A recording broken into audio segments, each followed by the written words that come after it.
What's up, everybody? My name is Paul, and joining us tonight we have my co-host Christian. And tonight we have a very special guest, somebody that I truly, truly believe is one of the more credible experiencers out there. Has a very interesting story, and I can't wait to get into it. So tonight we welcome Eric Mitchell. Eric, thanks for joining us tonight, man. How's it going? Hey, thanks for having me, guys. Doing great. Tired as usual, but I'll try to keep up with you guys. It's been a busy past couple of 13 years. So, Oh, I love it, man. And I'm so excited to get into your story. Christian, welcome as well, man. How's it going? Yeah, good, brother. Glad to be here. You know what I mean? Very excited to get into Eric's story. It's an incredible story. He's an incredible man, incredible experiencer, one of the best people I think we've known on UFOX as far as experiencers are concerned for support for them. So I'm very excited to have Eric here. Thanks, Paul. Yeah, absolutely. So, Eric, first off, let's plug the new documentary. It's coming out, if I'm not mistaken, May 29th through June 2nd at Contact in the Desert. Is that when the release yes, date is? thank you for the shameless plug. Otherwise, I probably would have gotten in trouble for that. But yeah, Contact in the Desert. It's going to be an amazing conference this year as well. So, looking forward to seeing a lot of old friends and meeting a lot of new ones. So, I think it's going to be a lot of fun. That's And amazing. they're not And they're yeah, not and paying it's me to say that. titled Right. It's titled Experiencer, and it was filmed slash produced by UFO Garage, if I'm not mistaken, right? That's correct. That's correct. I spent about a year with a major company everyone knows, looking at a contract, making a lot of money, um, and they wanted to Travis Walton me. I spent a lot of time with Travis, and he everywhere he goes, man, like Applebee's, we can go to the grocery store. He gets backed into a corner, and they ask him about this movie, that one part in the movie, and it's just everywhere we go. And I really think that helped me understand what I'd be facing if I sign this contract. We need to make this scarier. We need to make this blah blah blah blah. And I'm like, no, we need to tell the truth. That's what we need to do. So unfortunately, I had to walk away from that. I had a speaking engagement in California. Bumped into these guys. They were a lot of fun, and we immediately became friends. And finally, they said, "Why don't we just do a movie? We'll just film stuff on our uh, telephones and see what we can put together." But over time, they realized what they stepped into. So they had to buy a $10,000 camera and really study how to make movies, documentaries, stuff like that. They didn't know anything about any of this stuff. And literally today, this morning, I was able to watch the full movie, um, front to back, all the way to finish. And I got to say, guys, I was worried. Um, you know, I was really worried. It's my life on the line. What my children went through, what I went through, staking my reputation with other experiencers. There's so many worries that you can have. And I sat down and watched it, and I was happy. I was really happy with what I saw. Um, no biased opinions, no pushing of narratives, none of that. Just clean thought and clean facts with no fallacy. And so I started my day off pretty damn relaxed. I was happy. No pressure there. Well, I'm excited that you're excited about it, and I'm sure it's going to be great. I can't wait to see it. And we will put the link for the trailer below, along with the contact and the desert information and whatnot, and of course Eric's handle. So you didn't mention Travis Walton. We'll save that for a little later to give a little more context on how you're familiar with him and so forth. But before we start, Christian, do you want to add anything before we start here with Eric's story? Oh, I'm excited for the documentary. You know what I mean? I think it's very important that people see this.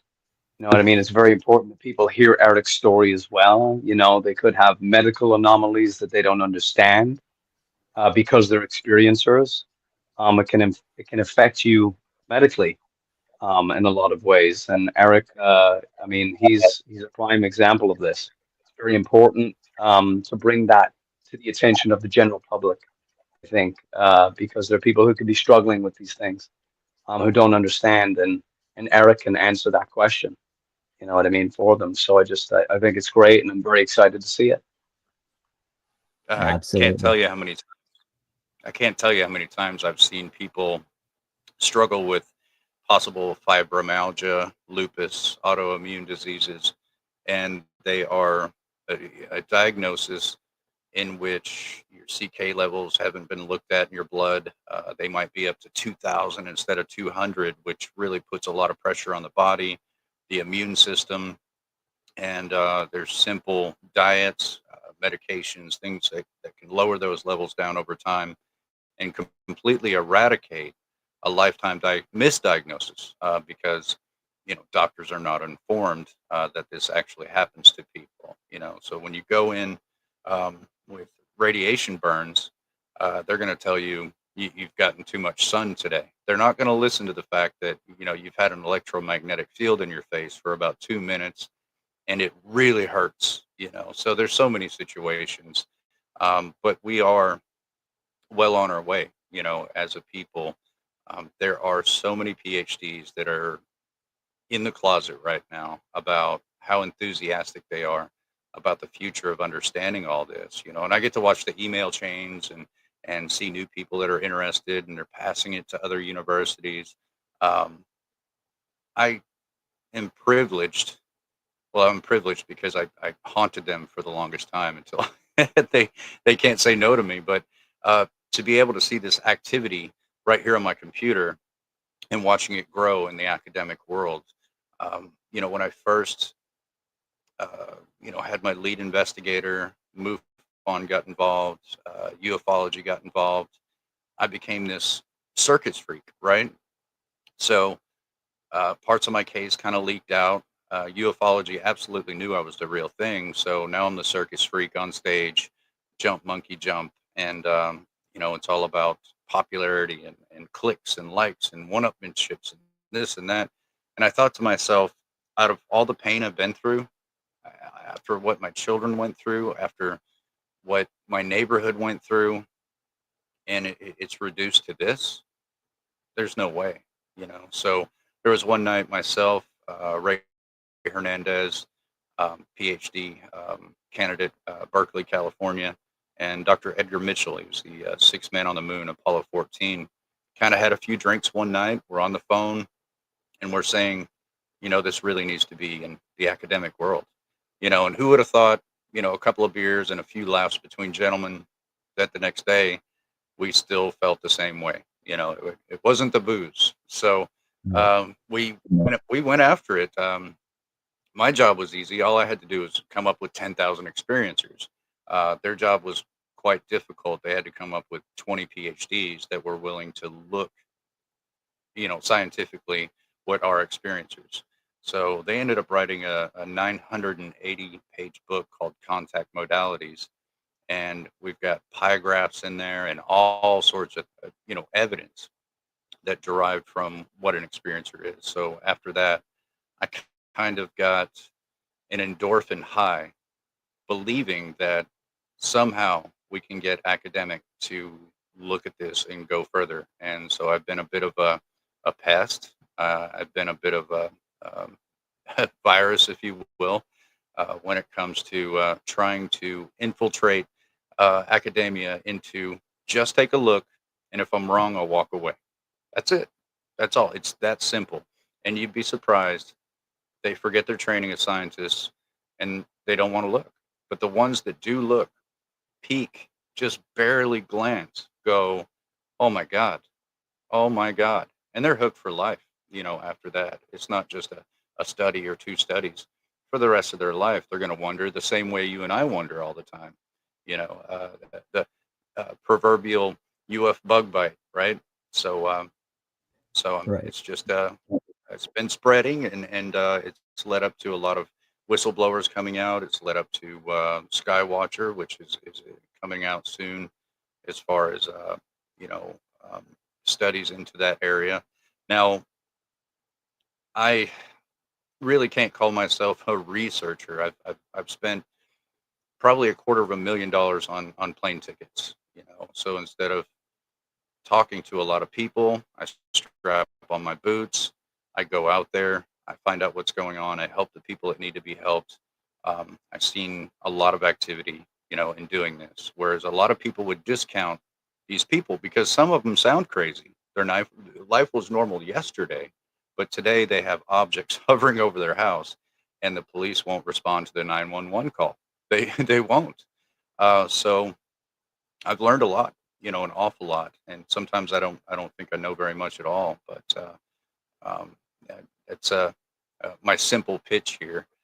For $0, I can sell you um, the Eric's fastest way to figure out all this stuff, and it's only 785 simple steps into 785 million steps into getting things done. It just there's my sales pitch. I'm going to get rich from that, but yeah, it's not been easy. It's been hard. I really don't have anything to sacrifice. I really don't have anything standing in my way but myself. So I don't watch TV. I don't have fun much. I don't really do anything but this 24/7 because there's a lot of time zones out there, and that's what trips me up a lot. Absolutely, and I'm glad that your boots on the ground. We need somebody like you. But I do, Eric, want to start from the beginning with your story and really just take a little bit of a deep dive um, for all the people who haven't heard your story. So let's start from the beginning. What year was this, and where were you, and so forth? So start there if you can, Eric. Yeah, it was summer 2013, Hot Springs, Arkansas, short dead end street called Milk Lane, and I think it had 20 something one-story apartments, three trailer houses across the street. And I'd moved there because I got a divorce. She got the house, the boat, the car, the money, all that stuff. And I got the kids. I don't know how that works, but go figure. So it was a small apartment. It was affordable to at least feasible, to survive. There's nothing more frustrating than getting a big can of ravioli for the kids and realizing you no longer own a can opener. You just don't have one. So you're in there with a butter knife for 30 minutes going, dinner's almost ready. Um, so it's a tough time. And I've noticed in the greatest times of passion and love with experiencers, or the biggest downtime you could possibly feel, it does attract them. They do have a concern when we're having these extremely strong feelings, and that maybe could have been what triggered it.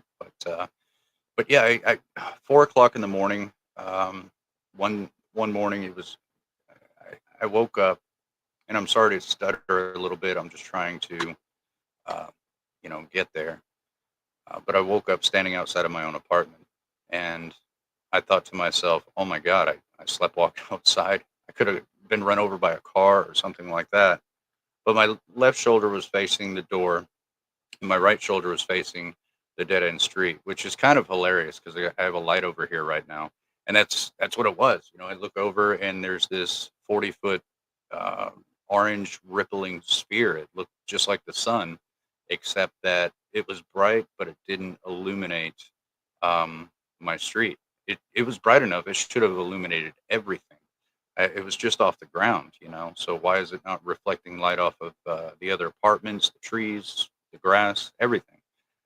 So it's like turning off the light bulb, and the whole room goes dark, but you still see a lit light bulb in the room. It just doesn't make sense to your eyes. So my brain was going through everything that could possibly be, and I couldn't figure it out. I mean, I had no frame of reference, and no, I didn't think UFOs. I didn't believe in UFOs. I thought um, that was a concept in the 1950s with a disc hanging from a fishing string and some strange music in the background. So UFO never crossed my mind, and so I kind of settled on optical illusion. That would be a great thing to kind of cohese to. So I left the door open. After 20 minutes, I came inside and I would sit on my couch, had a cup of coffee, and I would just lean to keep looking out. And sure enough, it was still there. So in my mind, when the sun came up, I was going to be able to go outside and laugh at myself because I would figure out, the optical illusion. But by the time the sun came up, it was gone, completely gone. And there was no trace of any reflective surfaces or anything I can find.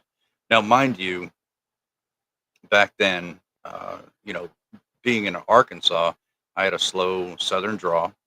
My mind was very simple. I struggled with simple math. My IQ was very low, um, and everything was just as simple as possible. And so 9:30 that night, literally on the same day, we did our Pixar film with the kids. Love those things, man. They're hilarious. I feel weird watching them alone, but I still do. And but it was great with the kids. It was good bonding time. Get a little homework done at the kitchen table and tuck everybody in. And I'm a smoker, so of course, nasty habit.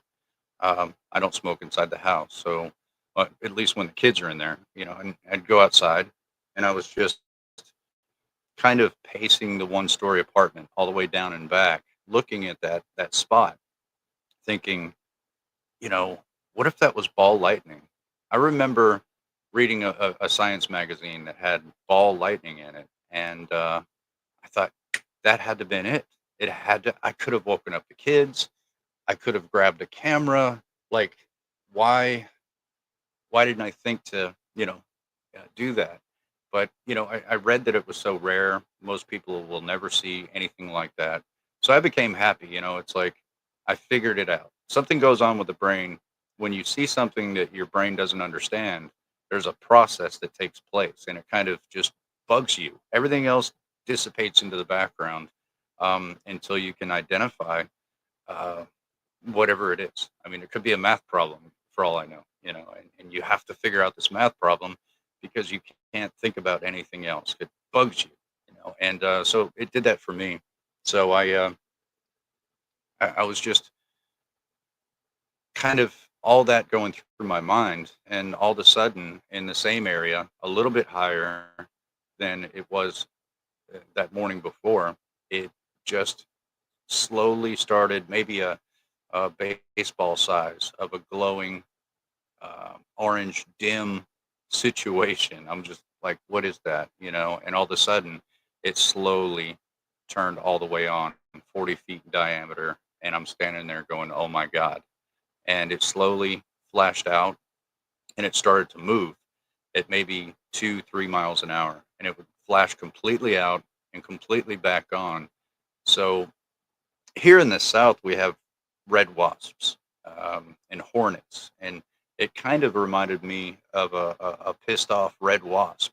You know how they kind of circle you and they keep you in their zeitgeist, and if you don't watch out, they'll sting you. So it kind of gave me that feeling. When you draw up your elbow when a mean dog walks up to you, it's like, is he safe? It gave me that kind of feeling because at that point I knew this was something intelligent, and it was flashing on and slowly off, just constantly doing this, making a circle in the tree line, actually kind of a horseshoe shape, but it did make me follow it.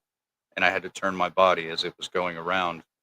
And it finally ended up 12, maybe 15 feet above my forehead, my one-story apartment right above my door.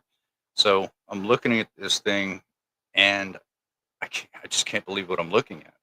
I can't fathom what this could possibly be. But it flashed twice, very quickly this time, and shot as fast as a bullet, maybe even faster. But at that point, my knees locked up like a scared goat. Um, I was waiting for the sonic boom. I was waiting for the air displacement impact that was going to rip my body apart, because there's no way something could move that fast and you're not having an impact. So I just kind of stood there, like there's no time to run. You're there. You're just, whatever's going to happen is going to happen. And nothing happened. Literally nothing happened. The only thing that happened is I duck walked back into my apartment because my knees weren't working. I was just, it wasn't from the phenomenon. It was just the sheer terror, the sheer shock that I couldn't bend my knees to walk. So I literally had to duck walk into the house and sit down on my couch, grab my daughter's computer, and spent almost all night trying to figure out what the hell this thing was. But all that popped up were these crazy tinfoil hat conspiracy nut job stuff, and I wasn't going to have any of that, right? Um, Turns out some of that stuff is absolutely true, but some of it's garbage. But I had to kind of cipher through everything like everyone else did. But over time, I definitely learned ways on how to gaze upon bull crap and just avoid it altogether. The third Yeah. situation was the very next day. I came home. My car was overheating, and you don't want to be a single parent with a car breaking down on you. That one car destroys everybody's life. And my buddy Dan, I think 6'3", 6'5", really tall African American man. If if Dan's in the room, everybody knows about it. Eddie Murphy type of personality all the way, and loving, caring, cheerful, great guy.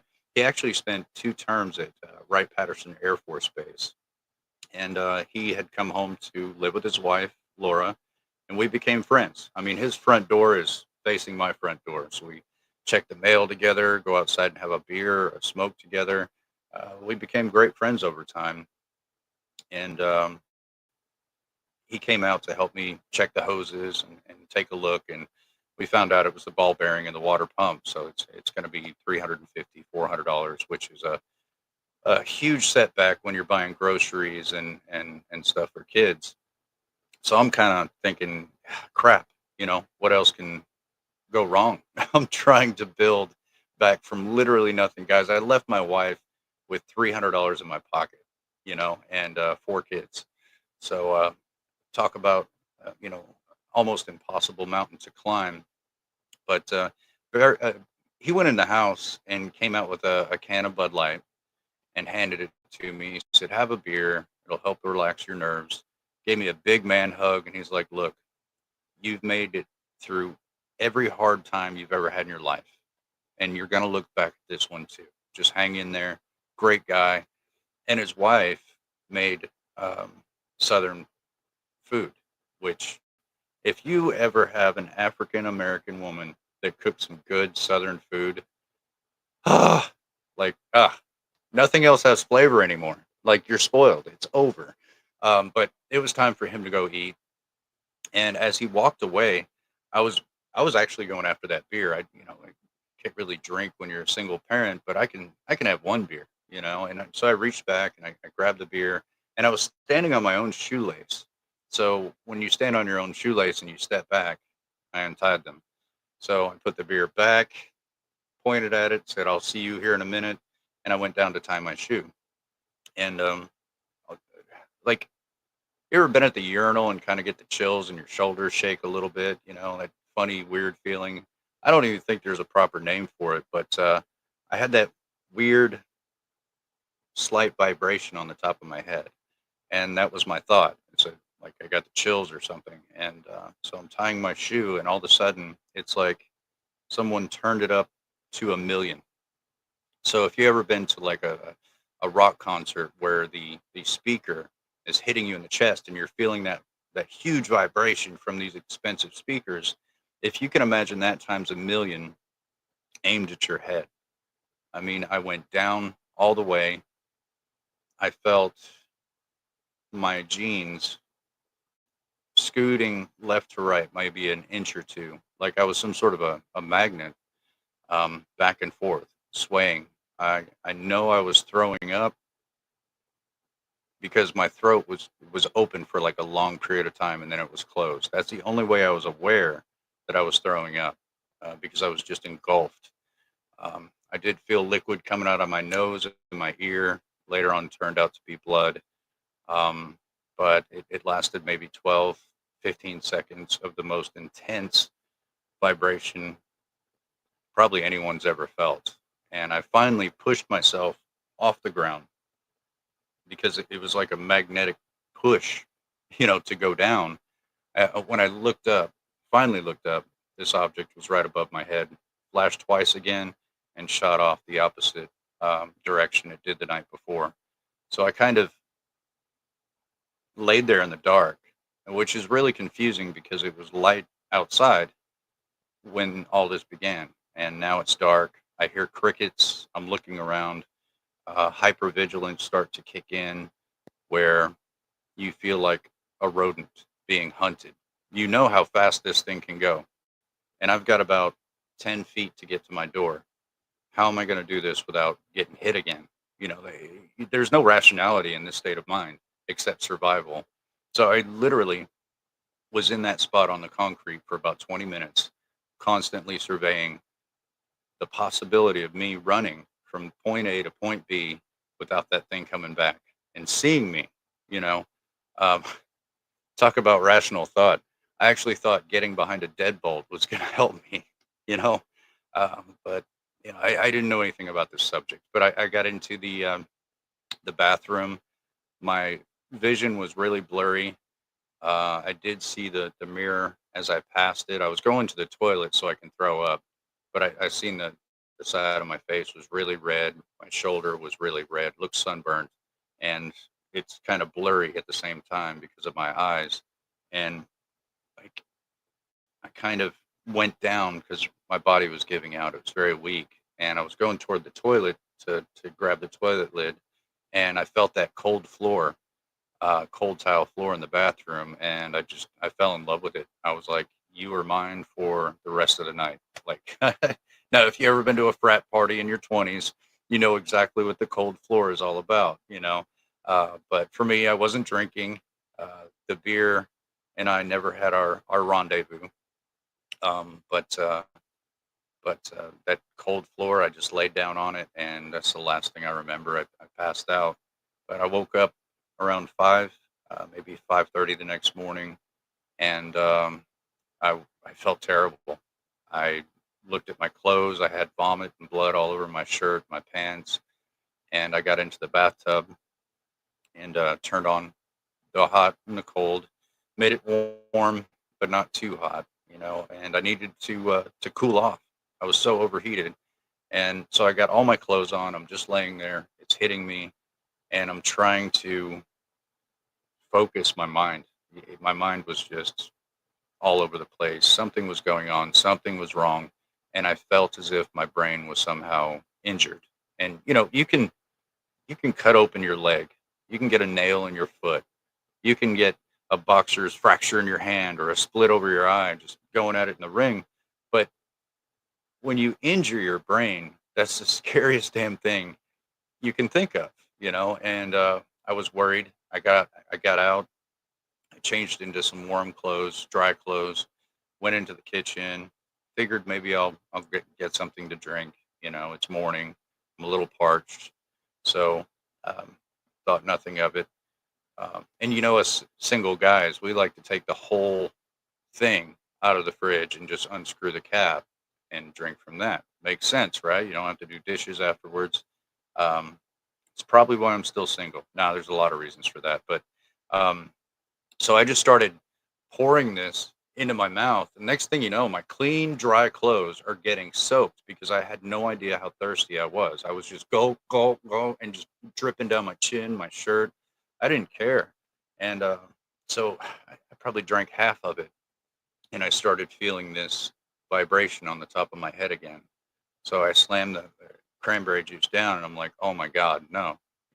"Oh my God!" So I grabbed the counter and I braced for impact. I was ready for it to happen again. and it didn't. I kind of relaxed a little bit, and it went away. And so I started feeling it again, and I tensed up. I relaxed, and it went away. So I'm thinking, if I'm making this go away by relaxing, am I doing this? Am I somehow doing this? And so I kind of spent the morning really scared about accessing that feeling, accessing that part of my mind. There's no nerve endings in the brain. How the hell am I feeling something? Right? Scientifically, I'm not, So does that make me insane? Uh, can I get a free check every month, medication, maybe some Thorazine? Heck yeah, that'd be great, right? That would be my way out. As a matter of fact, I had a lot of fantasies. I maybe have a brain tumor. Maybe I had a stroke. Maybe somehow I developed extremely late onset schizophrenia, or just any daydream I could think of to make this go away. I was willing to accept any of those, but not the fact that there's some sort of an intelligence way beyond my understanding doing this to me is just no way. And if you see this thing yourself, you'll never think this is a military or earthly vehicle. That's just out the window immediately. Like our known physics has nothing to do with those things. Nothing. It's completely outside the box that we know of. So um, yeah, that was my inception. That was my introduction into um, this whole thing. And like I can handle it. I can go out onto the field now. I can stand right in front of these objects. But if you take me back to Milk Lane and ask me to get out of the car, I lose it. I'm like, I start crying, I start shaking. Well, what's the difference? And I guess psychologically, you would have to think that all that trauma and so much more we haven't talked about yet happened at that location. And it's that location that bothers me, not the phenomenon. Just going through savant syndrome, going from like 110 IQ to 150 within a short period of time. Luckily, I was able to get a hold of a guy on Facebook, and I didn't know what MUFON was. I didn't know what ufology was. The first time I heard the word ufology, I actually thought to myself in my head, maybe I can get an online class and I can take some ufology classes because it's got ology behind it. You would figure naturally that these people go to, college for many years to get an ologist put behind their names, right? So I was that naive. I didn't know. So I reached out to a guy named Barry Gaunt. I saw some of his posts on um, Facebook,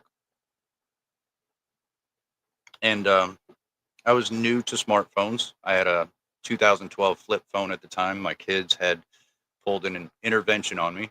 I thought there was a serious problem at the house. Maybe there's some bullying going on at school. I don't know. I just walked through the door. All the kids are sitting at the kitchen table, and they're like, "Dad, you need to come sit down." And I'm thinking, if one of my kids or daughters are pregnant, I'm going to lose my mind. But I sat down, and my daughter pulls out a smartphone. This is how old I am, by the way. She pulls out a smartphone and puts it on the table, and I'm like, no, no, no, no, we're not doing that. And uh, so they had programmed Facebook. I even had a dating profile. They pulled up a dating thing because they wanted me to date. All that stuff I had to learn. But I kind of refused and told myself I didn't want to learn all that stuff. I'll just stick to my dial phone and I'll be fine. But it wasn't possible at that point. But on Facebook, I reached out to anyone that knew anything about paranormal stuff, and I came across Kentucky State Director Barry Gaunt of Kentucky, and I sent him a message and said, "Well, it's going to sound crazy, but something's going on with me." And we were on the phone immediately. First conversation was 4 hours long. He immediately sent a team to my front door where they began to conduct the investigation. And that involved Tennessee MUFON, Arkansas MUFON, Kentucky MUFON, and these are state directors, STAR team. And it all started piling in because they, one by one, started showing up and realizing that this was going on. They can see it for themselves. It's incredible stuff, Eric. Incredible story. You know, I just, if I could hop in and ask a question really quickly about, your first initial experience, you know, would you would you say so? You'd mentioned like savant syndrome. You know what I mean? How that bump in your IQ happened. Did that happen after your first initial experience? Could you maybe get into that a little bit more about how that occurred?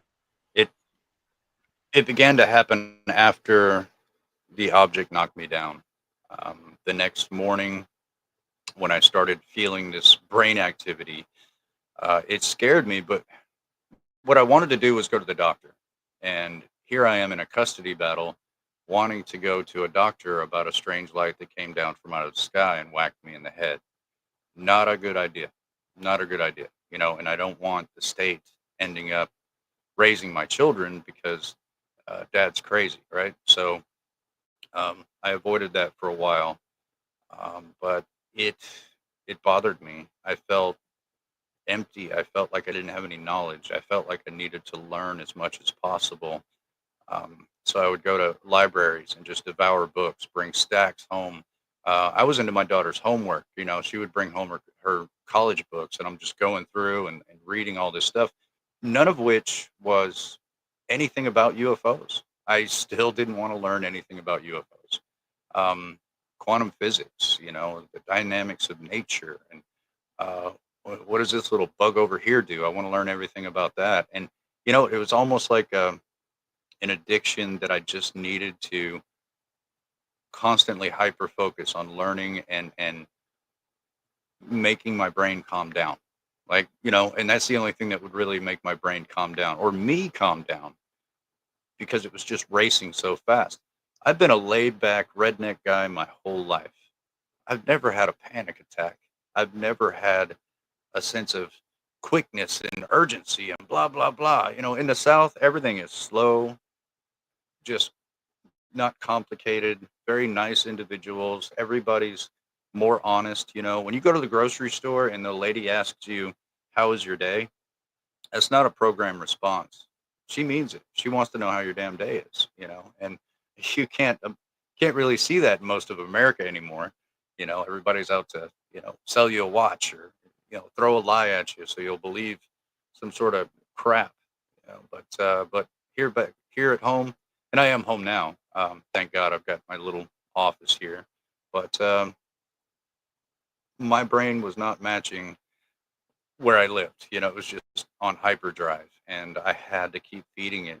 I slept maybe 2, 3, 4 hours a night, and the only thing that brought me comfort was to focus on a multitude of things at once. I would have um, a video on television explaining the hippopotamus, and at the same time, I'm over here looking at microbiology out of my daughter's book for college, and maybe have a few other distractions going on, so I can just get inside here and relax. It's the best way I can explain it. I know it's not a fascinating explanation, but thank you for asking that because very few people ask about it at all. They want to be entertained by uh, what happened to me, but that's a huge part of that. It's because I am. I'm home now, and I talk to friends I've known for 20 years. They're like, "Do you go off and go to college? You talk so fast now, and you use big words I don't understand." And I'm like, "Yeah, I took a few college classes. Whatever. Just whatever explains that for you. That's fine." But you can't tell them you have savant syndrome. They don't know what the hell I'm talking. What are you talking about? They don't know. They don't know. Or we're proud to be rednecks. We're good people, but the education system's not so great, and it's not required where we live. You become a mechanic, you become a car salesman, you become, a part of your ecosystem, and you try to take care of your family and teach your children to be right, in everything that they do, and you try to live out God's life, how God wants you to live, and simple, loving, caring, decent, offer your neighbor everything that you can. Um, it's the Bible Belt. So, um, yeah, yeah, it's still my best friend of 25 years. I buried him a year and a half ago, and he's still, you know, couldn't keep up with anything I was saying when I got back home. Uh, It's like, what happened to you, man? You know, why you talk so different? So, Hmm. but over time, you know, you walk into this realization, if you will, that accents, predominant religions, sports, and so many different things really put a barrier between people. It's a usage of divide and conquer. You know, I remember quickly after starting to go through savant syndrome, my kids would say, "Dad, there's a pep rally tonight." I'm like, "Yeah, there's a pep rally. We're gonna do it," you know. And I load the kids up in the car, make sure you get your instruments. We're gonna do this, and I show up to the pep school spirit in my heart. I'm ready to go. And you walk into this auditorium where you see goats on a flag that people are waving. You see young, impressionable ladies with short skirts on. As a matter of fact, they can't wear short skirts like that while they're in school hours, only during pep rallies. And they're throwing their legs up in the air in front of these prepubescent boys. And it's all about fight, fight, win, win over this invisible border of the other children. So now we hate them because of a game. And I've never looked at it that way. I've never really sampled reality in that type of form. And I think that's one of the bigger things that hit me, that my mind was changing a little bit, that it wasn't just a insane craving for knowledge, that I was seeing the world in a different way, not just a worldview change, which I was going through as well, but a whole new zeitgeist of existence itself. And so I began to wander around and look at everything differently. And sure enough, it always was, you know. And so for me, that makes me, you know, a crazy person. Now, crazy is not a diagnosis; it's a self-policing word that we use, you know, for people that step out of line. But yeah, it led me to kind of think the way I think. I'm not. I just don't want to be socially engineered anymore. I want to observe the world through my own eyes without social engineering. And it's actually very different to do. You know, it's hard to do while you live here. You know, we could look at some examples like Muhammad Ali. That boy could throw some hands. Like he was the best. But he walked away from his social engineering, went to an Asian country and unlearned our culture. You know, and when he came back, he was ridiculous, unstoppable. You know, and you know, people, you know, always come at me and say, you know, what is it that I need to learn? And I'm shaking my head and I'm like, hate to sound like a guru, bro, but there's a lot of unlearning to do before you start learning, you know? And so it's not guru stuff. It's just the truth. Right. A lot of it's different for everyone too. I mean, that's part of the individual experience. Now where you're at with your story here with the savant stage and so forth, let's kind of get into how the activity started ramping up and how it started to affect, if you're okay with going over some of the more personal stuff. I know you've talked about it before publicly, but just as a cautionary a way of putting it, I just want to say, yeah, if you're open to it, about how it got a little personal with your family, moving, and all of the stuff you've mentioned before, at least in other platforms and so forth. So get into some of that, and then I know from there you started to kind of shift into some of the research stuff with the studies with the universities and whatnot. So we can kind of guide it along from the personal stuff into that after, if you're okay with it. Sure, sure. Yeah, a lot of stuff happened on Milk Lane. There were physical things that were happening to my body that I didn't understand. You know, I would wake up, my children would wake up. Doctors didn't understand either, and that really kept a burning coal in my heart for the rest of the journey. That, you know, for your kids to be physically affected somehow, and you don't know how it happened. You know, at the point I was sleeping with a gun under my pillow and a flashlight, you know, on the couch, If anything went through that front door, I was going to shoot it. And I didn't understand what was happening.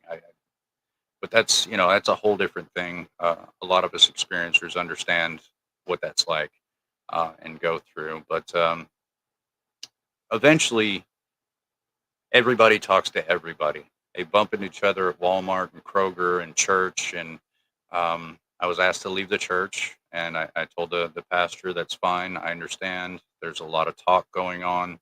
It broke my heart, because that was my place to speak to God.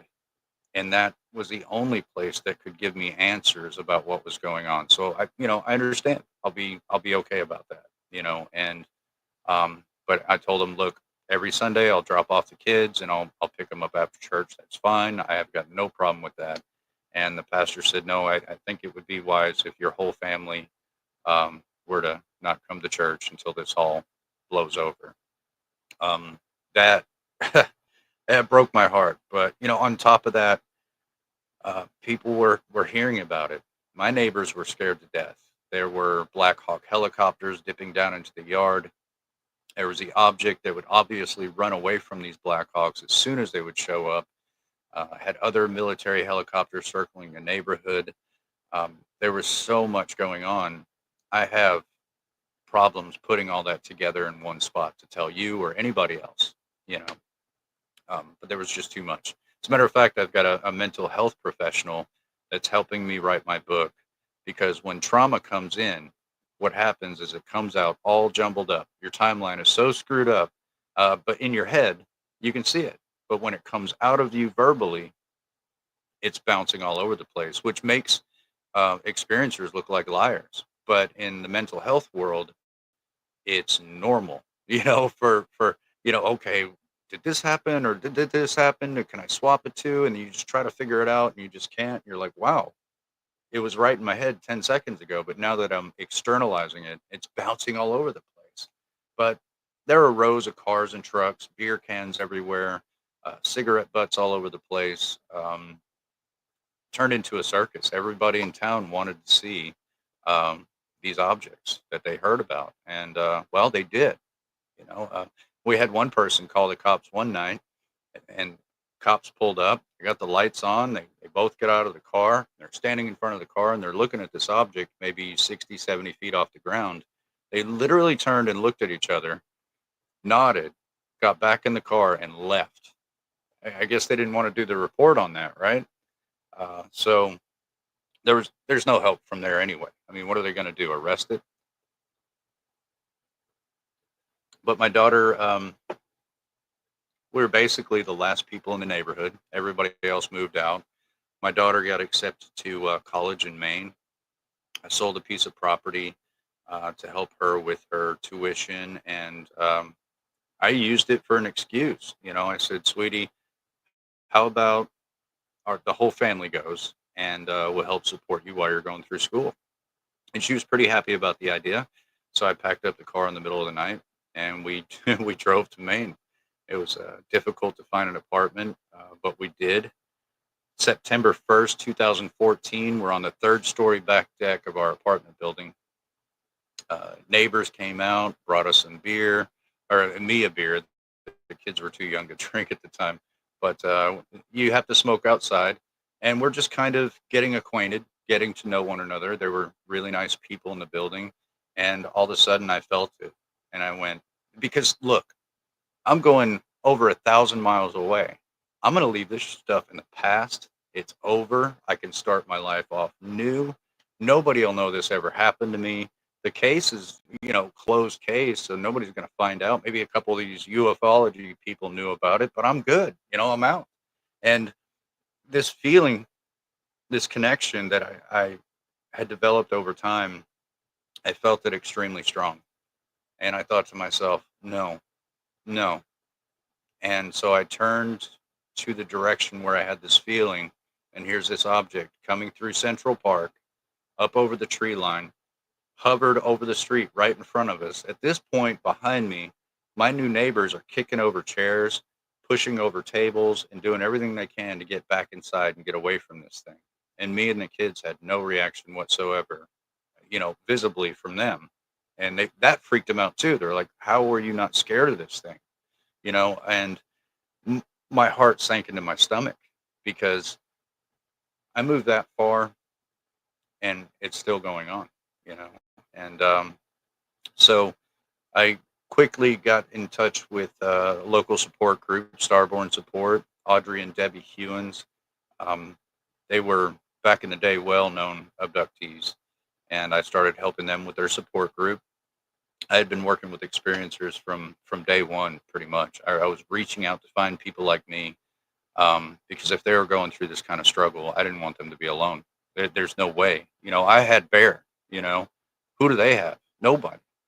So that was my biggest focus. And now there's too many, and I can't keep up, and everybody's mad at me. So, but I'm still trying my best. But yeah, Starborn Support kind of led to a guy named by the name of Ray Hernandez. Gave me a call. Nobody in ufology would listen to him. He's a PhD candidate, Berkeley, tax attorney, and I believe Miami, Florida. I think it's Miami. He'll correct me. Trust me, he'll correct me. But alongside, he called me up. He was panicking. You could tell he's not a panicky type of guy. He let me know what was going on in his living room, outside, his wife.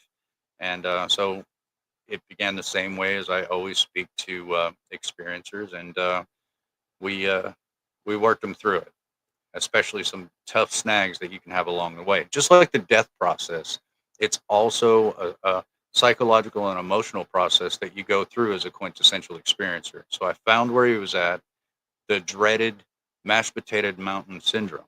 And I call it that. If you ever watch Close Encounters of the Third Kind, you'll see the mashed potato mountain syndrome kind of happen to this guy, where you're so obsessed that your family just thinks you're nuts. And here's Ray, as a researcher, highly educated, brilliant man, just not going to work every day, ignoring the wife, ignoring the kids. So, and I've had to say this to thousands of people: close your computer, go out, get a bouquet of roses, come home, give them to your wife, take her out, and spare no expense. It is her special night, because you don't know, you dummy, what you're doing. And I call that the mashed potato mountain syndrome. It ruins families, and if you go through this and lose your family, you're a goner. You'll never come back. So that's a crucial part of working with other experiencers, is to make sure that this doesn't happen. You patch that crap up so they can kind of go a little bit further down the road. Um, but yeah, and that's the part, I kind of mentioned earlier, is me and him and Edgar, just having a few drinks one night. We decided, why not get this into academics? So one crazy little idea popping out of some beer breath that kind of launched this huge thing, and there's a lot of PhDs all over the world that know my name, and they call me for information. How do I get over this little hump here, and blah blah blah. But it kind of led back in 2013. I did tell my lead investigator, I'm like, I need to talk to PhDs. I can't deal with this ufology stuff. Now, I've met a lot of ufologists. I love, they're awesome, but there is a sick kind of pull surrounding the subject. Why not call it counterintelligence, right? Might as well. But I was like, do you know any PhDs? I want to talk to them. I don't want to talk to the entertainment part of this. I want to talk to the science. Give me the science people. I said, Eric, there really are none, and that broke my heart, but it also fueled me. So I was emailing a guy, and I asked Bear, I was like, who do you think I should reach out to then? Because I'm doing it. And he said, well, just follow your intuition. So I picked Dr. Gary Nolan back in 2013. I'm like, this guy's got 6 PhDs, God knows how many patents, how many companies, um, and out of every one, that was the dude. I knew it was him. So I had my daughter email him several times, because I didn't know how to email back then. I had no idea. So that's how bad off I was. I can email now though. So I got a few replies back and kind of an exchange back and forth, and I was happy. I was so cocky, man. I called up Bear and I said, Bear, I'm talking to a PhD. He's extremely receptive to this subject. He's very busy right now with his PhD students in graduation, but he's going to get back with me, and I think this is going to go somewhere. You know, got my first little lick, but Bear being a wise, now he's been an investigator for over 50 years. You can't pull one over on this guy. He is full of wisdom, and I said, you know, I was just kind of gloating. Got this one figured out. He turns around with his deep investigator voice and he goes, Eric, I've been working with you for a while now, and I've gave you a list of names of people to stay away from. And these were important. We can get to that to another time, but these are important names for me personally, not everyone, but me personally, to stay away from these particular people. That's all he asked. And this man bent over backwards with the investigation, helped me, helped my kids, worked us through some of the biggest problems, sent team after team to my house to take a look at me and document everything.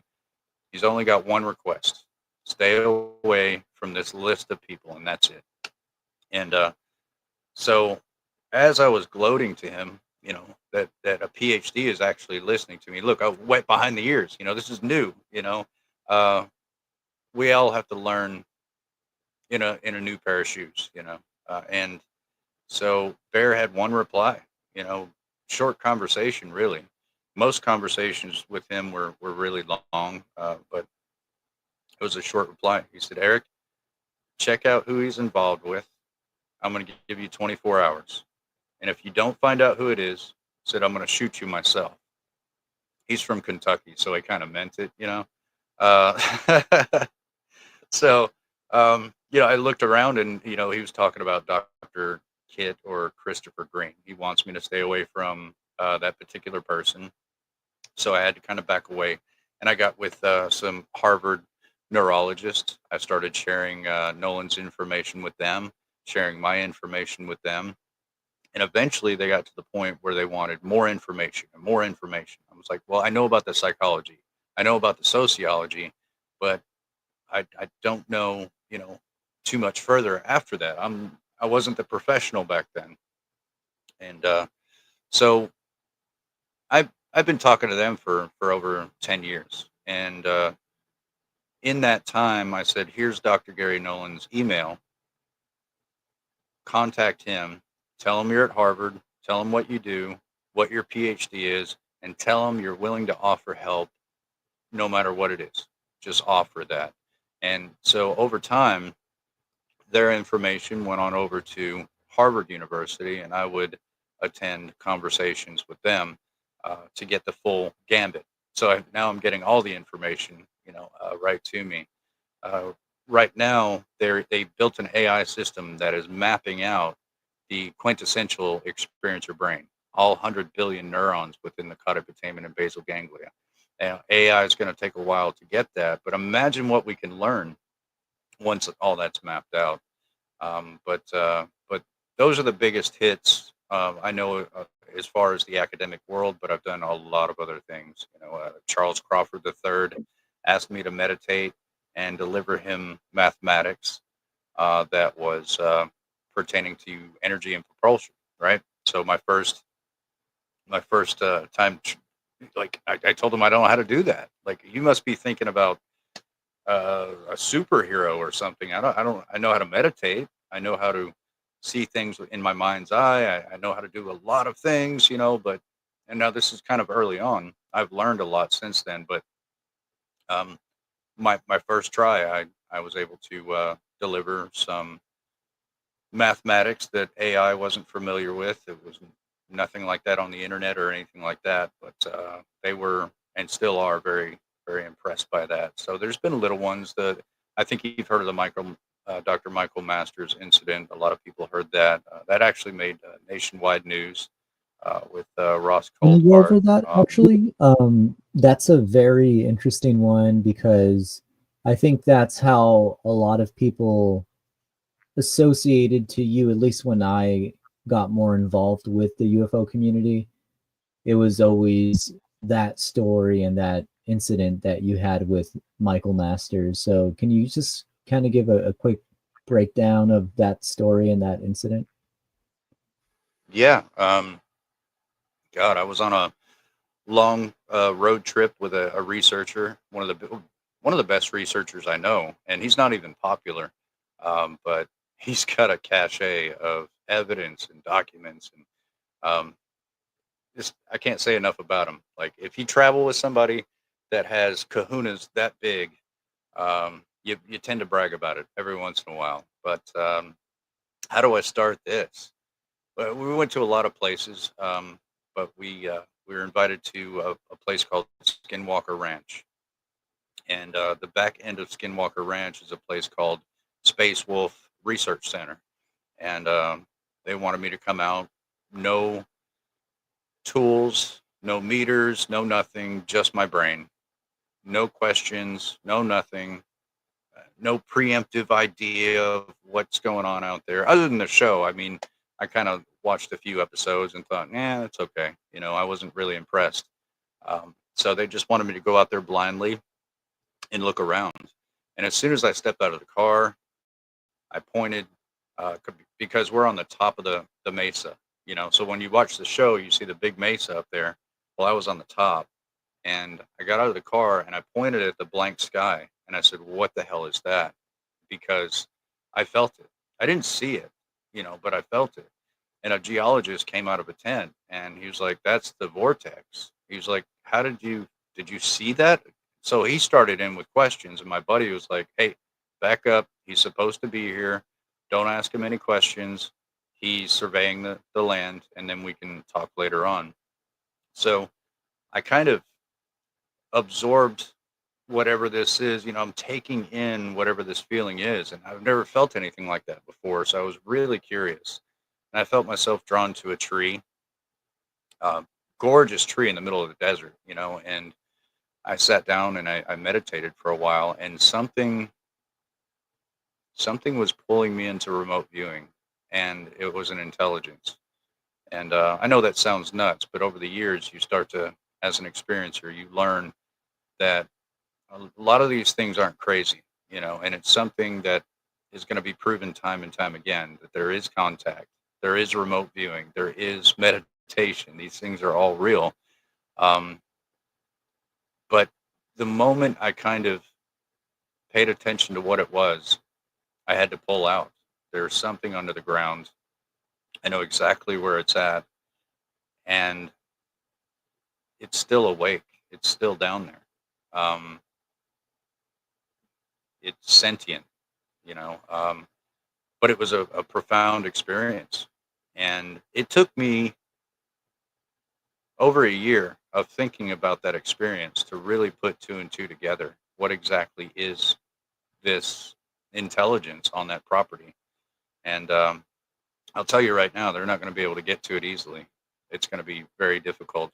But after that, we jumped in the car and we headed south to the Phoenix, Mesa, Chandler area for the UFO Congress. And I was excited. I saw on the website that Travis was going to be there, so I called him up. I said, "Look, um, I'm going to be at that conference. Let's go ahead and meet up for breakfast, 5 a.m." We always know it's 5 a.m. That way, nobody, you know, there's a lot of spectators and people that paid a lot of money for tickets, and you can't have a conversation because everybody's trying to um, ask questions, and which is understandable. But we need our quiet time. You know, we catch up when we can. We've become friends over the years, and so my brain was on fire, and from that one experience at Skinwalker Ranch, and it felt pretty good. You know, I was happy as hell. I have a really good friend of mine, Heidi, the infamous Heidi that nobody ever hears from, but she's real. I had to let her know that she was, but um, I had never met her in person. It's always been by phone. I'm in this state. I'm in that state, and finally, I'm in her state. So uh, I can't wait to unpack my luggage and go to her room and just give her a big hug. Love her to death. She's an amazing human being and great friend, confidant. Jesus, you wouldn't believe what this woman knows about me. All right. So I'll just put it that way. But I go up, I call her. She says, I'm up in the VIP room. And I think it was 420, room 420. And which is funny, Philip. But yeah, I see you smiling down there, buddy. So I go up and I open the door and I turn because Heidi's right here. And I go for that big hug, and the room just goes black. All I can see is this man, um, maybe 15 feet away from me. And here's that executive function that takes a back seat, and your experiencer function takes the front seat. So I walk right past Heidi. I understand what's going on. It happens, and it's almost like a dreamlike state. But I had to really engage with this person. I knew he was struggling. I knew something was going on, and I knew I had to change that. And this happens to me at grocery stores. It happens to me everywhere, but on a much smaller level. I'll walk by the produce section. There's a lady picking out apples, and I'll feel them. You get this energy signature from them, this vibration and frequency about their emotions, what they're going through. And I'm not trying to read anybody. I just want to get groceries and go home. But every once in a while, I'll stop, tap someone's shoulder and say, ma'am, he's been hitting you for a long time. It's going to get worse. Can I please take you to the police station? And the last lady I talked to like that just broke down in tears. And she said, please take me. So maybe I saved a life. I don't know. Excuse me, a lot of dust in this storm. But the first thing I felt like I needed to say to him was, we feel like you're thinking about quitting, and we'd prefer you not to do that.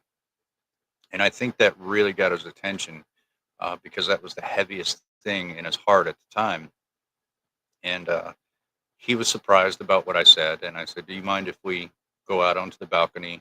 There were people coming in, for the party room, VIP room, whatever. All the speakers get free beer and food and all that stuff. So I wanted to have this conversation alone. And I turned back and looked at Heidi to check and see if she was okay. She already knew what was going on. She knows me very well. And I looked back for her head to be going, no, this is a conference. No, that's a PhD. She should have had my back and stopped me. But instead, she had that Jack Nicholson eyebrow raise, like, do it, do it. And tidy for you. So we went out onto the balcony. Heidi comes out behind us and closes the door. And I told him, look, I'm going to have to get really close to your face in order to do this. But it's really important for you to pay attention and just let go and relax. And so I leaned in. I got a few inches in front of his face, and I started to vibrate. And he picked it up immediately. He's like, oh my gosh. And Heidi kind of leaned into our bubble, and she said, are you okay? And he was in shock. I could tell it was ontological shock. He was feeling the vibrations and the frequencies, and he was starting to see the colors. And he said, uh-huh, uh-huh. And she was like, you sure you're okay with this? And he was like, uh-huh. And I've seen him describe it on TV, and it's like, that's the same sound he made. That is the same sound. He's like, uh-huh. But it got more and more in depth. And at some point, there's no longer any speech. It was just transfer of information back and forth. And instead of, like most people do, just back away in fear, I think his curiosity kind of outweighed the fear of what was going on, and he absorbed it. I've never seen anyone with the ability to do that. I haven't, but he went all the way. And so some people came out of the balcony, and it kind of started to snap me to a little bit. It kind of got me out of a little bit of a meditation. So I turned and looked at him, and I said, shut the door behind you. It was kind of like a Jedi mind trick, shut the door behind you. And they literally turned around and just shut the door without saying anything. And we continued for a little while longer. And I remember seeing him write a paper to Harvard. And I remember a couple of other things. But eventually we just kind of came to maybe 10, 15 minutes tops. and Heidi was just kind of being there to coach him, and I can feel her involved. I can't explain that, but she was involved, and now I call her my antenna because she's around. It boosts, what I can do. But sounds like a crazy story, but it's very true. Nobody was drunk or on any kind of drugs. I personally don't use drugs at all.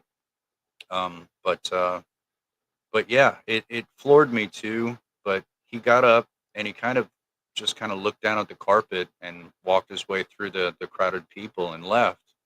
And I felt bad because I knew what that ontological shock is like. But I had no idea who he was. I didn't know he was a PhD. I didn't know he was a professor. I didn't know he was popular. Like, so once Heidi told me, I was like, oh my God, I am in so much trouble. Bear is going to rip me apart, dude. Like, he's doing everything he can to uh, protect his version of, powder, and here I am out there at Skinwalker Ranch and buzzing people's heads at uh, a conference, But can you imagine being Bear, sitting back on your recliner, turning on YouTube, and seeing an interview with Dr. Masters talking about this strange human? He knew exactly who it was. Like, there's no way I could have buried that. I couldn't.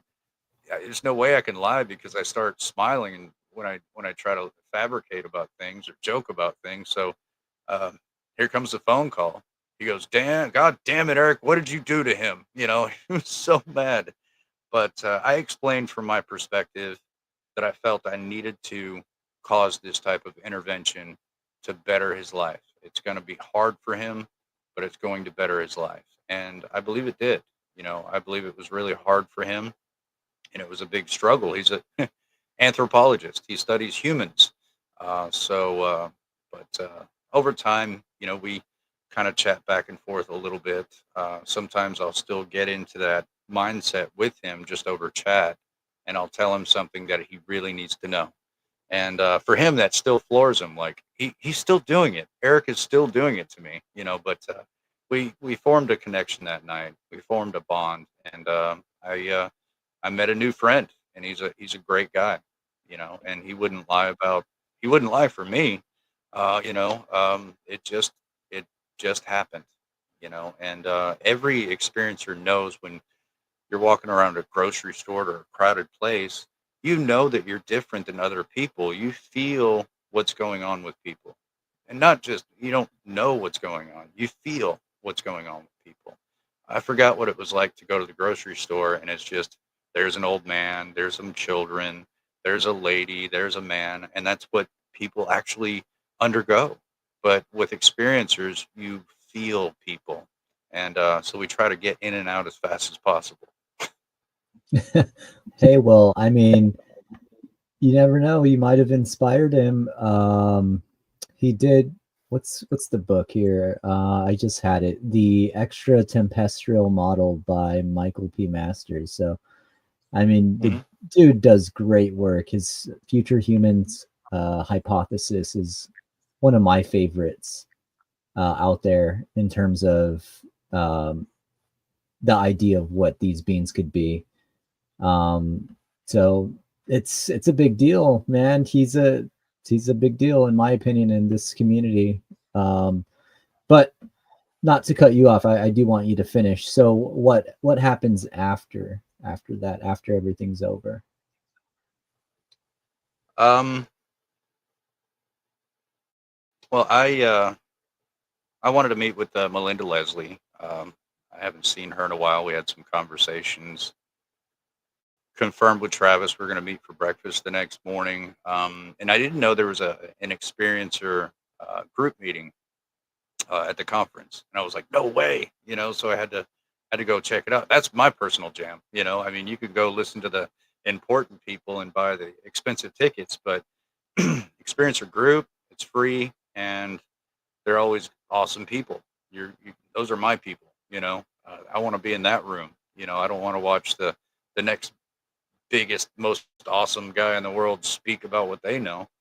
Nah, other people can do that, man. That's my jam, experiencer. So I went in the room, accidentally took over the conversation with a lot of the knowledge that I had, and I kind of put a lot of hope in the room, and a lot of knowledge that I picked up over the years, and so I had to give a few hugs and really beautiful connections and stuff like that. I'm high fiving myself out of the room because I've got other people I need to meet, and all of a sudden, I jump out into the hallway, and I'm waving at people, and all of a sudden, Masters just bumps right into me.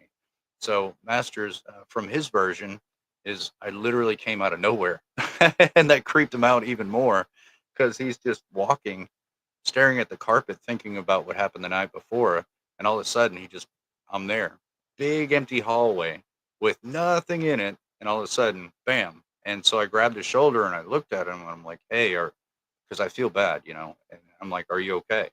I wanted to kind of clarify what happened the night before and that it's normal and it's all right. But I don't think he wanted to have a conversation. So, he just kind of kept walking. He was deep in thought um, about that. Now, I've seen a lot of people on the internet.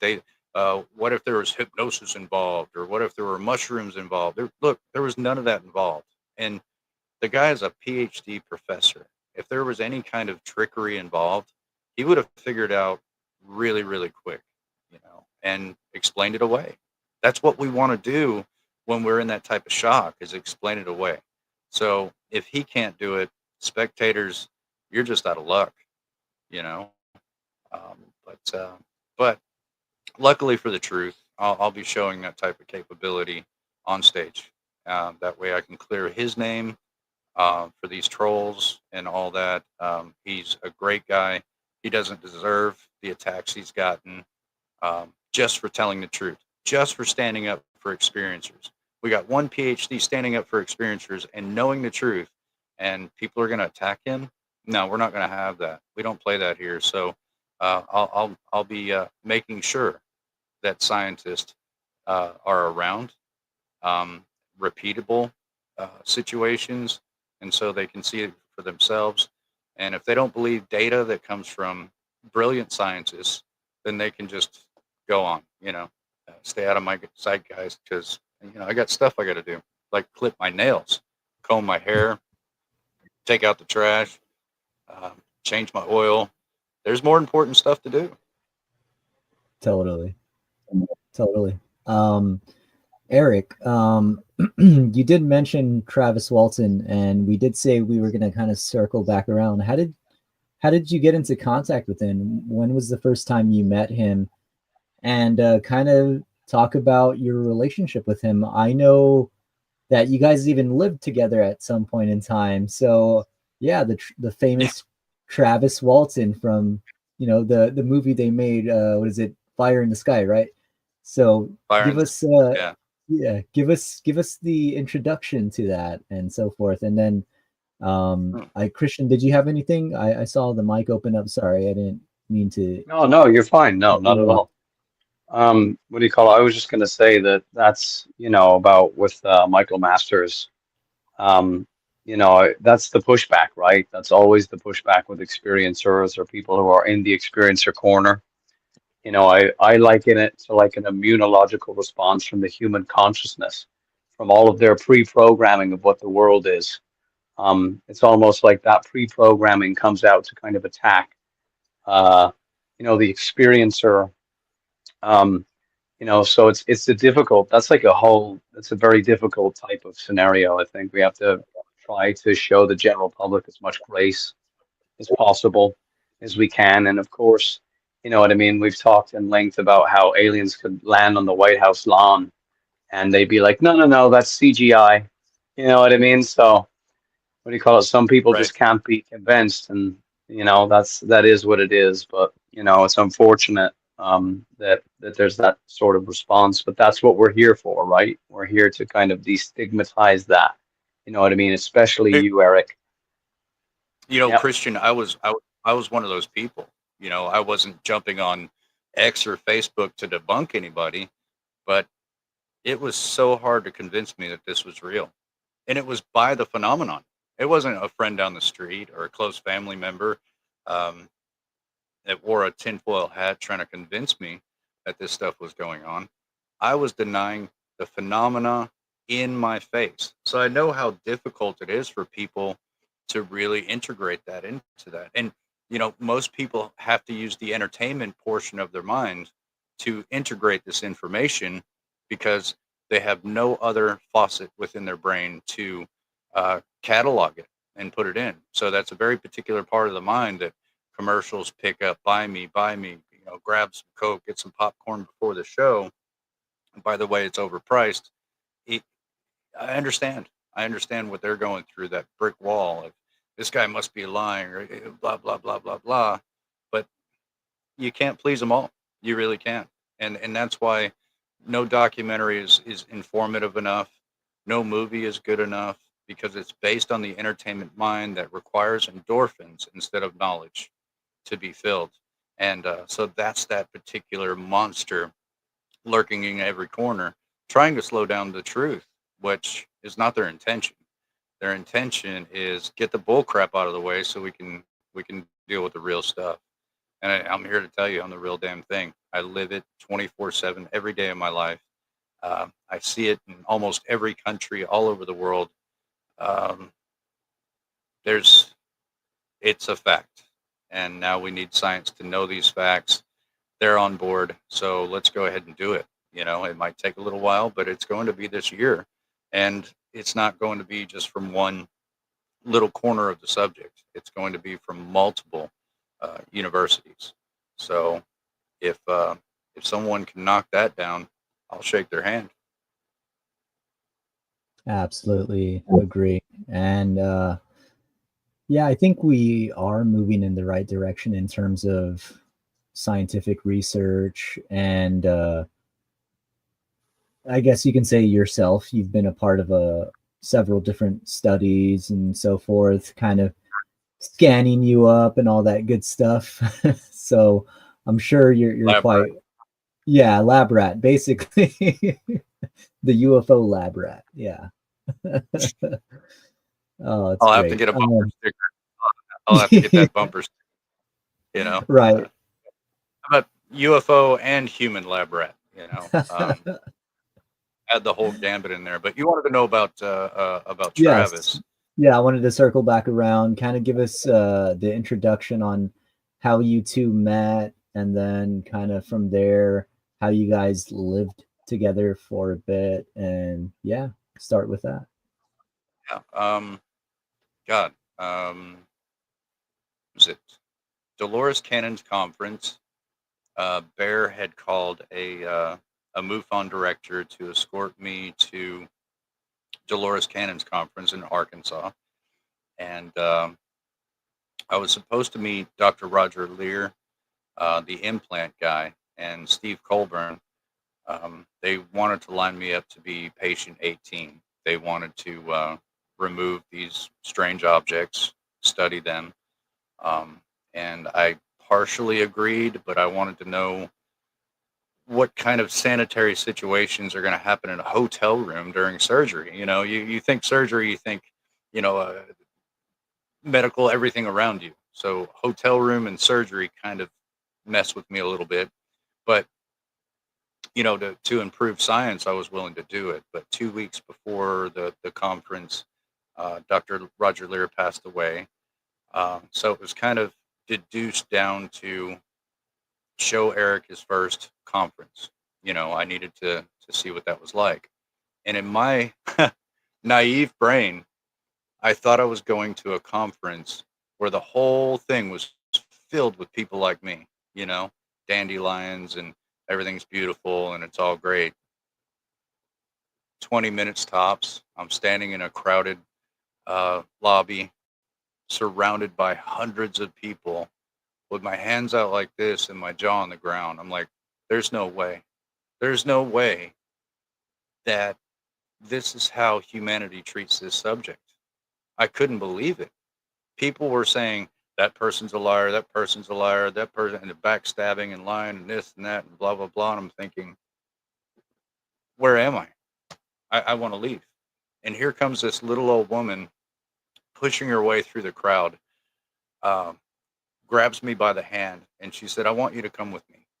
And so we went outside and uh, sat down on a little bench. There's a little like patio outside with patio furniture and stuff. And we sat down, and she said, "I noticed you were upset, and she said, I want you to talk to me about it.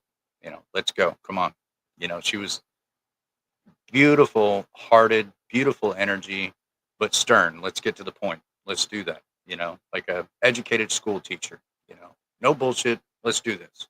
So I started to talk to this lady about why I was there, who was taking me there, and all that stuff. And she asked questions. And so we're 2 hours into this conversation. And thank God I'm not in there anymore because I was too, all those feelings, I couldn't do it. It's like, oh, I couldn't walk myself out. She walked me out. And after 2 hours of having this conversation, she said, "So how do you like the conference?" And I said, "Ma'am, it's terrible. Everybody's lying. Everybody's undermining each other. Everybody's at each other's throats. The energy is disgusting. It's about greed and popularity. And I want to go home. I want to go home to my kids right now. I can't do this. And she said, "So you don't like my conference?" It was Dolores Cannon 2 weeks before she passed away. And I just felt like I insulted the sweetest woman in the entire place. And I'm like, "I am so sorry." She goes, "No, it's part of the beast. It's part of how it is." And God, I wish she was around. She was an amazing human being. But there was a couple of guys that approached me, and they were like, "Hey, we heard about you. Some of your case leaked out, and we want you to meet a guy named Travis Walton." So we went to the dinner, which was in a separate building, sixth floor. I guess they had entertainment and a buffet and all that stuff. And I met several ufologists while I was there. And this guy Rick says that's the guy we want you to meet. So they walked me up to the buffet. Of course, Travis is at the buffet. Where else would Travis be, right? Look, if you've ever seen this man eat, it's just a lot. He's it's just a lot, man. Like, wow, this guy can pack it down. So we're standing in front of this buffet and a window. And I'm sorry to be so long-winded, but it saves me from answering a lot of questions later. So these guys introduced me to Travis, and Travis said, "You're that guy that got knocked down by the blue light." I'm like, "Yeah, you're the guy that got knocked down as well. I heard about you. My investigator told me about you. Never saw the movie. I didn't know who the guy was at first." And so we got into a conversation at the buffet, and we kind of just walked over to the side because everybody's in line, getting their stuff. And so we're standing at this window with our plates, and we're talking and eating and stuff like that. Meanwhile, later on, I find this out, but meanwhile, there's a lady outside checking the town out. It's a cool town. Like, a lot of the buildings are built inside of the side of the mountains. It's beautiful, lots of nature, crystals everywhere in the ground. And she's just snap shooting pictures and stuff like that. Well, all of a sudden, an object comes up over the building, dips down into the street, and hovers in front of this window. And she's taking pictures of this thing. So later on that night, she said, she put it on Facebook, 10:14 at night. Who are the people standing in this window? And I saw it. And I was like, "Hey, that was me and Travis. And this thing was hovering outside the window while me and Travis were hanging out and talking for the first time, which Travis thought it was cool. I was still creeped out by that, like, what's going on. Um, but fast forward years later, doctors found a poison in my system in Maine, and I was going to die. They gave me a 5% chance to live. I got down to about 98 pounds. There was really no hope for my survival. Audrey calls me up from Starborn Support. She said, because I sent my daughter to live with her boyfriend, and I sent my son to go live with his mom. I did not want them to see me die, and I was getting to that point. Audrey called me up and said, "Eric, I don't want you to die alone. Why don't you come stay in my spare bedroom, and I'll help take care of you." Um, kind of hesitated that quite a bit because I didn't want to be a burden on anyone, but at the same time, I didn't want to be alone. I was afraid. So I moved in with Audrey. She started going through my case, digging up names in the Pentagon, digging up names in the CIA, and we became bros, like bro with capital O. You know, she's like hanging out with a feminine biker that could probably take your best three friends out faster than you can, try to help. Like don't screw with Audrey, man. Like big time, bro. Like but over time, and her food, she would cook the best food you could possibly imagine. And so we were going to fly out to a conference. We got out there, shaking hands, doing high fives, loving the conference thing. And then here, Audrey just stops. I'm like, why are you stopping? We got to go over here to this table. We're going to go do that. And I'm looking at her and I'm looking at what she's looking at. And I'm like, oh my God. She looks like Pepe Le Pew with her heart just kind of going out. And I'm like, Jesus, really? Travis? I was like, let me introduce you to him. She's like, you know him? And I'm like, yeah, I know him. I've got his number. We've talked a bunch of times, and I've never seen Audrey scared. This is a woman that would fight a grizzly bear for fun, right? And she was scared of Travis. So I walk her over there, and all of a sudden, everything goes into slow motion because Travis looks up at her. She's looking at him, and I'm like, oh, you two make me sick. Come on. I mean, they're falling in love right there. So by the end of the conference, Travis flies home with us, and so they were so in love that Travis stayed. If he had to fly out and do a conference, he would just come right back to Maine and be there. We had one altercation, and that was about my bacon. You don't mess with. Let me clarify this slowly. You don't mess with a man's bacon, right?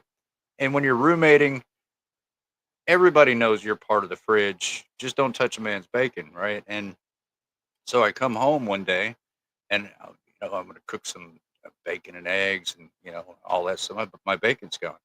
So that almost started World War Experiencer,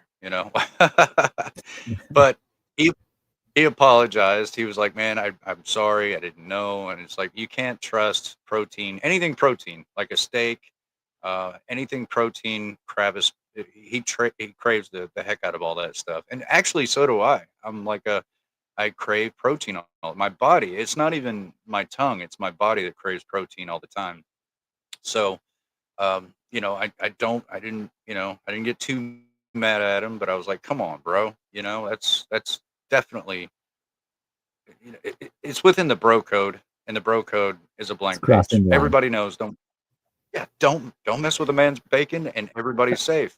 So that night I got home from work, and he had rented a steampunk costume for me to wear. It was Halloween day, and Travis, now I have pictures, guys. So if I need to send these pictures to you, if anyone wants to see Travis in steampunk, I have the direct evidence that it's real, right? So, but just to embarrass him a little bit further, um, we began having more and more steak nights since Travis came, which made my life a lot better. I'm a steak, baked potato, salad, and I am yours. I am the happiest man in the world.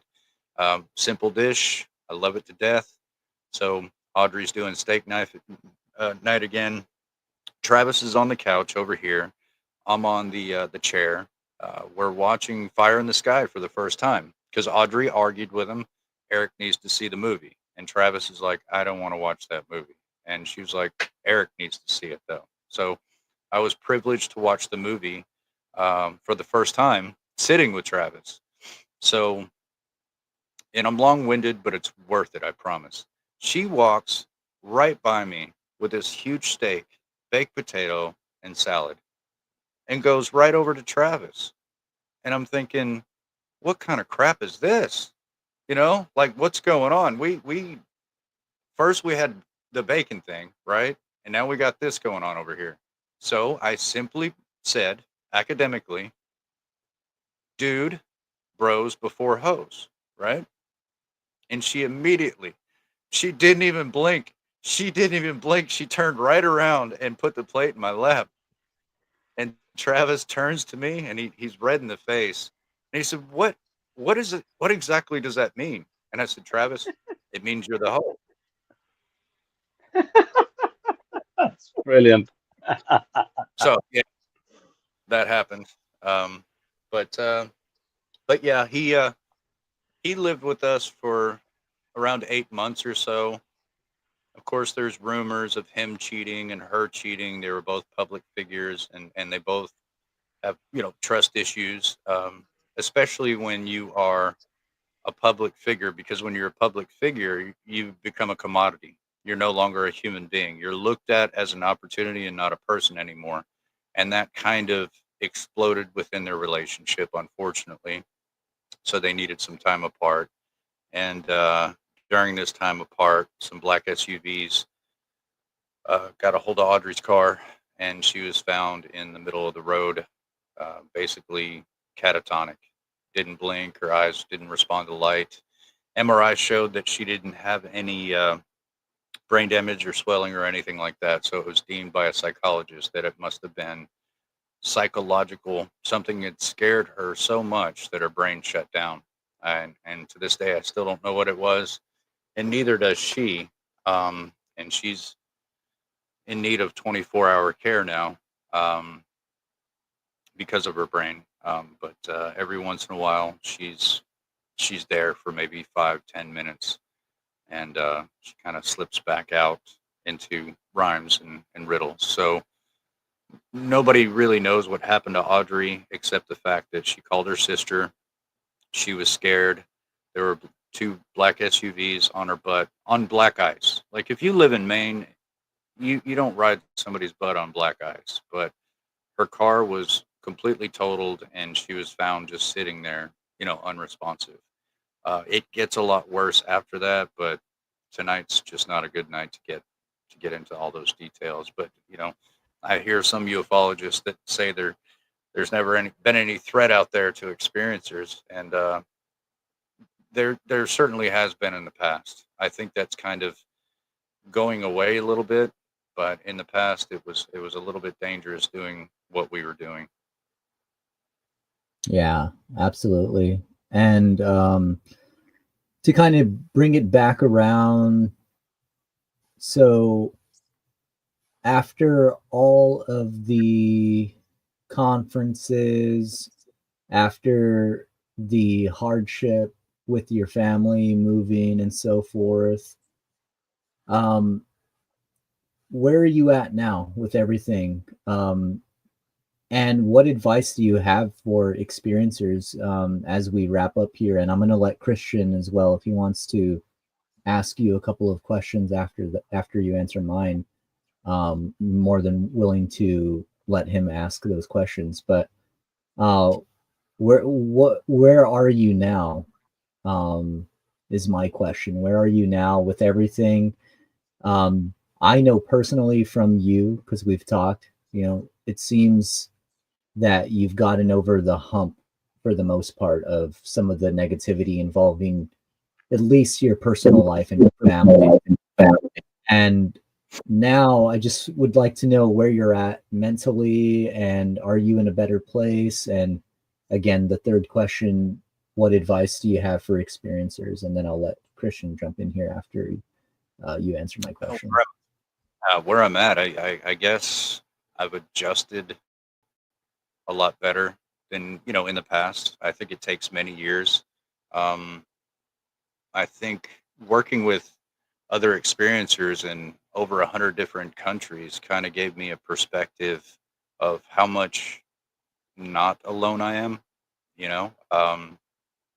And a lot of people can reach out and say I've helped them. But look, in that context, yeah, I want to help as many people as possible, and that's what I want to do. But I think a lot of these people don't realize that me being able to help them helps me. I can revisit those feelings and emotions, keep going back, almost like therapy, and patch my own life together and patch it up. It's a it's a very difficult, long process, but us helping each other helps us process ourselves. So it's a double gift. You're gifting and they're gifting back, and not even knowing it. And so it's not me helping people, it's a collaboration of two hearts that understand each other, that want to push forward. And we're doing that. We're doing that. One day, a larger scale, I dare to dream. You know, this world can't handle what us experiencers can do when we all get together and put our mind on one thing. And I think we're gonna it's gonna get to that point eventually. There's gonna be enough proof about us that we have to exist as real boys, or girls. But the whole Geppetto thing I tried to reference and I totally ruined. But um, yeah, I'm in a pretty good place. I struggle, in certain areas, and I think all of us do in various ways. But I've got a lot more tools in order to deal with myself, and so it's good. And as far as future plans and stuff like that, um, I plan on stepping outside of the sandbox a little bit, getting into the grown-up world, and doing as much as possible to make sure um, that disclosure goes the right way. And I was warned a long time ago from an intelligence officer, not counterintelligence. I don't talk to those people, but he was an experiencer and an intelligence officer. He said, they're going to leave you guys out of disclosure. And I said, well, let me go grab my shoes, man, because it's not going to happen. It is not going to happen. As long as I could breathe, it's not going to happen. So to include us, it's going to take a lot of work, and it's going to take a lot of science. I am not focused on politicians right now. They're in disarray. They don't know what they're doing. But science, they do. They do. And I'd rather see a scientist with 6 PhDs behind a podium than a president without a degree. you know, for me, that's disclosure. It's like, wait, you have a statement, but where's your evidence? And so science is the way to go. And that's I'll project myself that way. But I'm sorry, what was the other question? Yeah, just what advice do you have for other fellow experiencers that are going through similar experiences? And yeah, what advice do you have? First of all, very important one: never ever play leapfrog with unicorns. It doesn't turn out well. Second piece of advice: find your exit buddy, dude. Find a friend. Find one experiencer friend to have daily conversations with, and they've got to be daily or at least extremely frequent, because what you're going to find over time is that your cognitive dissonance has the inability to control your life anymore. And what you find yourself doing is stepping in um, away from your duality, or away from your cognitive dissonance, and you're moving into the capability of a duality life. Now you just have to feed two plants. Instead of cognitive dissonance, which is a damn mess, you've got a duality. I have to be a muggle in the normal world, and I also have to feed my experiencer side. That's the only way you're going to be a whole. What most of us are doing, or we're running away from being an experiencer and doing everything that we can to integrate ourselves back into the matrix. But it's not possible. It is absolutely not possible. So you don't have to find someone like me that's used to working with experiencers. You just need another experiencer, and have conversations about your personal situation. Be able to open up. Uh, Psychology will teach you that externalizing the most simple things can elevate you and help you. As soon as people externalize it for the first time and never talk to anybody, they didn't know they were going to cry. They didn't know they were going to fall apart. They had no idea how much control this had over their life. So once you from cognitive dissonance, a victim of a person, you can switch over to make that choice. Get your exit buddy. You know, the turtle is my favorite turtle. Find your buddy. Um, if you don't like that person, you can pick a lot more. Find that other experiencer.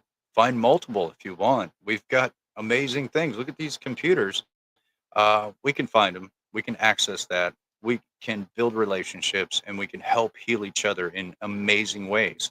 And it doesn't seem amazing at first, but over time, you start externalizing and you start to become more free and you become a better husband, a better wife, a better father, a better employee, because all that weight is not built up inside you anymore and you're starting to heal, and that's a very important part of the process. And you validate each other, whereas if we're conquered, we're alone. But if we validate each other and have each other's backs no matter what, we're good to go. And if you implement that, will spread like a virus, and everyone will know we're here. We're absolutely here. And yeah, I think that's the best advice that I can give, other than try to stay away from mashed potato mountain. What kind of falls into what I was just saying before. Once you level off, you're you're effective. You're effective in life, and you're an effective experiencer too. And that's very important because you can start to begin to develop your mind and your capabilities, and you might blow yourself away at what your brain is actually capable of doing. And that is the beautiful part, because it doesn't make you a freak. It makes you a beautiful human being, and let that stuff shine because it's beautiful. It's not bad. Totally agree, Eric. And I always love hearing your advice and your philosophy behind a lot of this stuff. And I've experienced your help personally as well, through messages and a couple of spaces we've done. Uh, I know Christian as well as can attest to the same thing. So I want to thank you for always being just a grounded, level-headed person that's always willing to help people. And also, thank you for making this interview super easy for me. I didn't even have to really ask any questions. I kind of just laid it all out for you to tell your story, and that's really what I wanted. So thank you as well, man, for really steering the conversation tonight. I'm so impressed and just grateful that you're willing to keep talking about this, because again, I know it's hard, and I know it might be even frustrating at times repeating yourself. So again, I want to thank you so much again for that. And Christian, if you want to jump in here and ask Eric anything or add anything, go ahead. Yeah, yeah, absolutely. I just have one question for Eric from the experiencer standpoint, from your standpoint, because you've got a lot of what I would consider, and I think a lot of other people would consider kind of behind the scenes, um, information, so to say. From Mhm. everything that you're seeing right now in the background, uh, about, say, maybe about a year from now, where do you see public disclosure for the general population from the experiencer standpoint? Our brains are kind of put into this matrix, this system, what I like to call the fraudulent society. Somehow we walked out of the woods and built this make believe mechanism in which we worship, and we work overtime just to be able to pay for our own distractions, because we don't know what we are anymore as human beings. We're born bred consumers, and we have this box in our television that it tells us every day what to think, what to buy, what to wear, who to hate, who to love. If it's popular to wear a pizza on your head in the month of April, then you're going to be the most popular one because you got the pepperoni pizza hat. There is no limits to the ignorance that comes through this social engineering process in order to tap into your mind and your money, because that's what it was made for, your attention. So my brain goes in so many different directions when you ask a question like that. Um, naturally, if you're going to infiltrate and attack this entire situation and sway it into what it's supposed to be, you want Hollywood, because Hollywood runs the brain. If I was the next best rapper, I could rap about anything and it just becomes popular. Shooting people. It's a new fad. You should try it. Be a gangsta. Give me a call. I'll hook you up, bro. No, hell no. That's not humanity. That's not a good idea. But some people take it and just run with it. But so that aspect alone, Hollywood Disclosure Alliance, it's going to cover that. There's going to be multiple movies. Steven Spielberg has a movie called Disclosure. He personally made sure to finesse this more than any movie he's ever done, ever in his lifetime. So he's a big fan. Um, Doctors, scientists, PhDs, university, politicians, whistleblowers. It is an overwhelming coming that's about to happen. And there's nobody on this planet, even in the Bulacan province of the Bit River, Philippines, is this not going to be felt and heard all over the world? And there's nowhere to hide from it. So here we recognize as brothers, as sisters, as friends, as fellows that understand only what we go through on an everyday basis. We face two things: disclosure happening in its own natural way, the flow, people accepting, going, well, I kind of thought that was, a thing, but I never really wanted to mention it or talk about it. And then there's the controlled situation. And the controlled situation only comes from people like misanthropic sociopaths or narcissistic people that only live to control everything around them. So I know, as well as you do, Christian and Paul, there is going to be a hyper attempt to control what an experiencer is and what this phenomenon is. And it is our time to make sure all of us keep that in check. Not just me buying plane tickets, yelling at people over the phone, and doing everything I can. I'm one person. Now, I've learned to be effective. Hell yeah. But it's going to take a lot of us to make sure that this narrative doesn't get put in front of us, and to make sure we don't get hyper focused on paranoia, but hyper focused on love and intellect, and get together and learn how to take these people out of the way while disclosure can naturally flow, because it is about us. It doesn't matter if you want to get in the game or not. As of now, you're in it. And we all have to learn our little way of responsibilities, whether it's sending out emails under a false name, or just do what little you can, what little part you can. And since there's so many of us, since I've learned you can't even walk into a grocery store without being in the same room as another experiencer. I've learned that.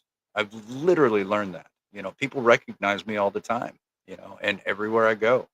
Um, Other than experiencer, there's these amazing little autism kids that just run up to you out of the blue and want to tell you their life story, and I always thought that was awesome until I saw the telepathy tapes. And I was like, you know what? I kind of thought that. I kind of thought that. I can't buy groceries without a little autism kid running up and telling me everything. They're so excited to meet me.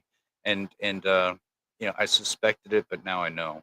But I think those guys, those little guys belong right along with us in the fight for this, because they do experience this phenomenon in a very particular way. They have to. If they experience that phenomenon with human beings, I guarantee you they're having a lot more going on.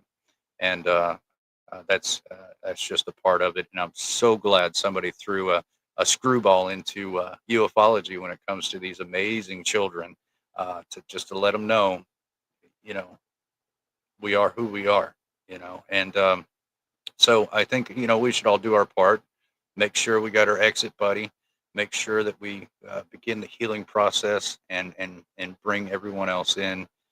And man, I try to ignore trolls, but when they get into my DMs and threaten to kill me, and then get on Spaces and pretend to be my best friend. Look, if I come off like a jerk to someone, it's not because I'm a jerk.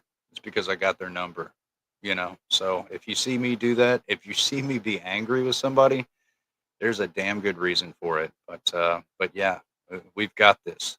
You know, these are the final stages of walking into disclosure, and we could either sit on our butts and enjoy it or get out there and do something about it. And I think since it pertains to our lives, we are a product of the Cold War. We are a product of the studies into these side projects that was squandered only for military use, is the reason why we don't exist in public. The world would be a different place if they knew we existed in everyday public. There would be special schools, there would be situations, there would be different college courses. So we're like, no, you're an experiencer, you need to take this class because our brains are different. Because our brains are different, our psychology is different. And we're highly capable of so much more than the average person. So, and we're all good looking. I just, it kills me. It's like everyone you meet, good looking as hell. What is that? I just, it must be a thing, genetic thing maybe. But Speak for yourself, Eric. yeah, well, I will. You know, I just might. But yeah, we are at the forefront of disclosure. There's a lot of skeptics when it comes to that.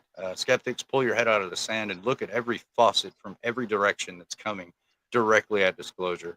There's no force on this planet that can stop it, but there are forces on this planet that want to skew exactly what that means.